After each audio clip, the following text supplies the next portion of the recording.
Hi, how are you, class? My name is Mario Levano. I attend the class of Communication 1301, Public Speaking. My professor is Jorge Luis Aguilar, and today I'll be talking about stress and anxiety during the pandemic COVID-19. I would like to inform the reader about the importance of the increasing cases of anxiety and stress in young people affected by the pandemic due to COVID-19. I'm going to do 3 points. My first point is going to be about informing the reader what's happening right now and to not leave things for later, but to right now in the moment. My second thing is to inform the reader also what things you can do to get your mind or your thoughts, your negative thoughts out of your head, to do positive things, to better oneself.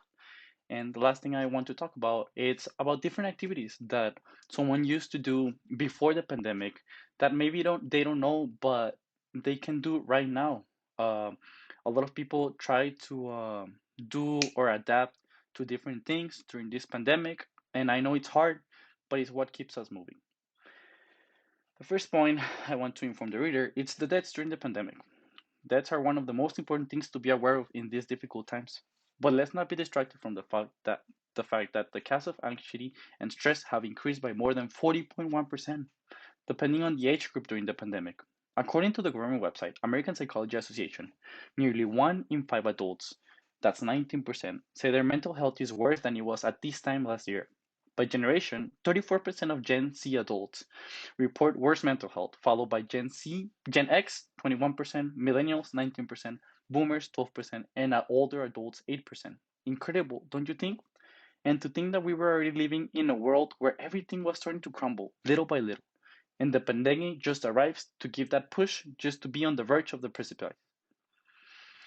My introduction is according to KAF Health Tracking Poll from July 2020, there is an increase on different negative impacts on mental health and well-being on people, such as difficulty in sleeping or eating, increasing alcohol consumption or substance abuse, and worsening chronic conditions due to worry and stress over the coronavirus.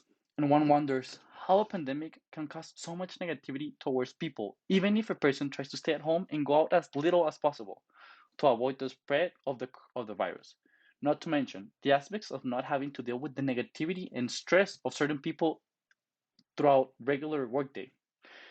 Studies tell us that staying at home in isolation for several consecutive days increases the likelihood of anxiety and stress, especially in young people, who are nowadays used to express themselves and interact via social networks.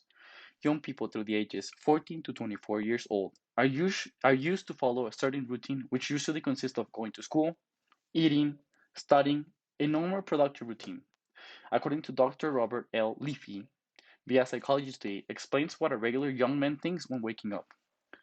It is possible that you wake up in the morning worried, anxious, depressed, and think that there is nothing to do and that you are completely isolated. How can you cope with this indefinite period of being housebound? The central idea I'm trying to convey is that although some people like it less than others, it is crucial for humanity to interact between different types of people, whether it's friends, family, strangers, or people you don't even know. But it's humanly a need to have interaction with some people, not just by yourself being housebound in your room for the whole day. We know that this pandemic will not be over for a long time, and some changes brought about the pandemic will be permanent. Even though we don't know when all this is going to end, one of the biggest challenges that humans are facing is how to adapt, continue living this new way of life. Because even though everything is on pause, life goes on, and people continue to prepare themselves in the hope that one day everything will be returned to normal. My first major point is that one of the most sensitive issues contained in this pandemic is homicide among young people ages 16 to 28 years of age, suffering from stress, anxiety, but most of them are males. Being at home doesn't have to be all negative. Everyone has different types of problem when it comes to depression and anxiety. And just as they are different problems, they also have different type of solutions. Different government websites, such as Help Guide, have different step-by-step guidelines for dealing with anxiety and stress and depression during the pandemic during your housebound at home all day. One of the most important things is to recognize that you have a problem. Because when you accept a problem, you can get the root and the reason that causes anxiety and stress. There is really no pill that you can take that will magically eliminate all your problems. And the main solution to these type of problems comes from yourself and from wanting to move forward, from wanting to keep enjoying life. Anxiety and stress comes together, and it is important to admit it and do something about it in order to combat it. The vast majority of time, people think that it is impossible to fight anxiety. But step by step, they can find different activities to distract the mind from those negative thoughts that surrounds the young people mind. Normally, wanting to change the rhythm of life to which someone was already accustomed is the most difficult part of the process, especially if you are used to your job where your income on your regular day depends on it. Dr. Um, L. Lefke, via Psychology Today, explains that there are different things a person can do to boost morality. Normalize your feelings, reach to friends and family, schedule daily activities, view this as free time. Do what you have been putting off. Get some exercise, eat and drink wisely, make a list of reading videos, support someone who is having a difficult time, and most of them, better yourself as a person.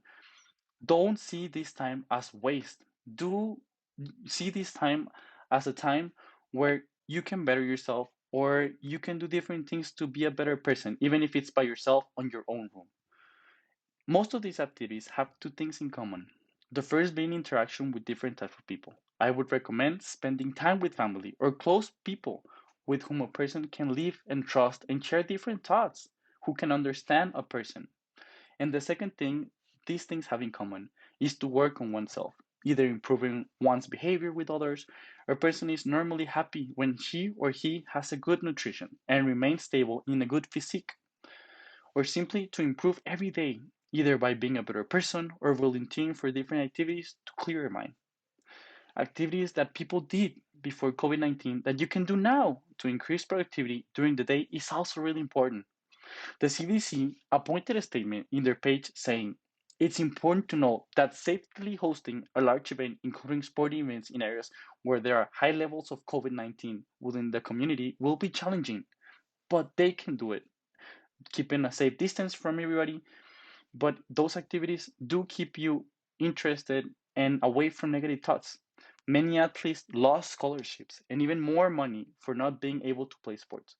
Besides that, it increased anxiety and stress in young people for not doing what they like to do.